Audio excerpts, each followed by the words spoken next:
अस्सलामुअलैकुम बच्चों। आज हम उर्दू किताब से सबक नंबर 8 बहादुर बच्चे का अगला हिस्सा पढ़ेंगे। पिछले हिस्से यानी पार्ट 1 में हमने अस्मा और सुधीर की मालूमात हासिल की थी। अब हम बढ़ते हैं अगले हिस्से की तरफ। बहादुरी के लिए कौमी इनाम पाने वालों में जलगांव के एक तालिबे इल्म संतोष का भी शुमार है। एक दिन संतोष अपने स्कूल से लौट रहा था। उसने देखा कि सड़क पर एक कार में आग लगी है। कार में 2 बच्चियां फंसी हुई हैं। वो रोए जा रही हैं और ज़ोर ज़ोर से चिल्ला रही हैं।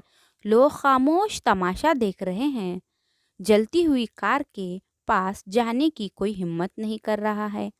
संतोष उस भीड़ को चीरता हुआ आगे बढ़ा और अपनी जान की परवाह न करते हुए कार के एक दरवाजे को खोलने में कामयाब हो गया और शोलों में घिरी हुई दोनों बच्चियों को कार से बाहर निकाल लाया। सारे लोग संतोष की इस बहादुरी पर शिशदर यानी हैरान रह गए। ये न समझा जाए कि कुछ खास बच्चे ही बहादुर होते हैं। वक्त पड़ने पर हर बच्चा बहादुरी का मुजाहरा कर सकता है। मध्य प्रदेश के एक स्कूल की 5वीं जमात में पढ़ने वाली अनीता भी ऐसी ही एक आम सी बच्ची है। एक रोज़ वो अपनी 3 सहेलियों के साथ घर के करीब एक नाले के पास से गुजर रही थी। अचानक उसकी सहेली कविता को जाने क्या सूझी कि पानी में उतरकर खेलने लगी। सहेलियों ने उसे रोकना चाहा, लेकिन उसने एक न सुनी और खेलती रही।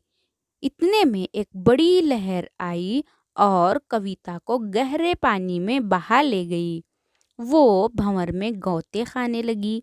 अनीता की सहेलियां ये मंजर देखकर घबरा गईं और भाग खड़ी हुईं। मगर अनीता को गवारा न हुआ कि अपनी सहेली को मौत के मुंह में छोड़कर इस तरह भाग जाए। उसने बेखतर पानी में छलांग लगा दी और नाले के किनारे उगे हुए पौधों को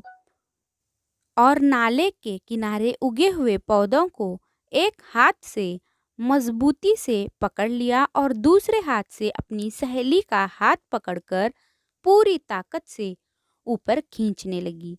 आखिर वो अपनी कोशिश में कामयाब हो गई। उसने अपनी सहेली को डूबने से बचा लिया।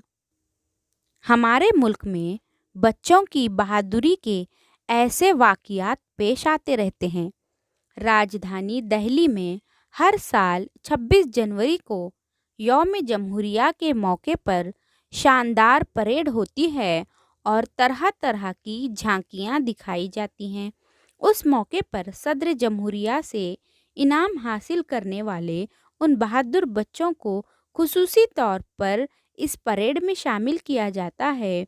उनकी बहादुरी के वाक़ियात अखबारात, रेडियो और टेलीविज़न के ज़रिए मुल्क के कोने कोने में पहुंचाए जाते हैं।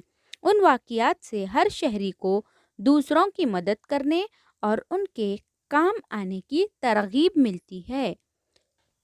तो इस तरह इस दूसरे पार्ट में हमने संतोष और अनीता के बारे में मालूमात हासिल की है। अब तुमको हासिल शुदा मालूमात की बिना पर मश्क मुकम्मल करनी है।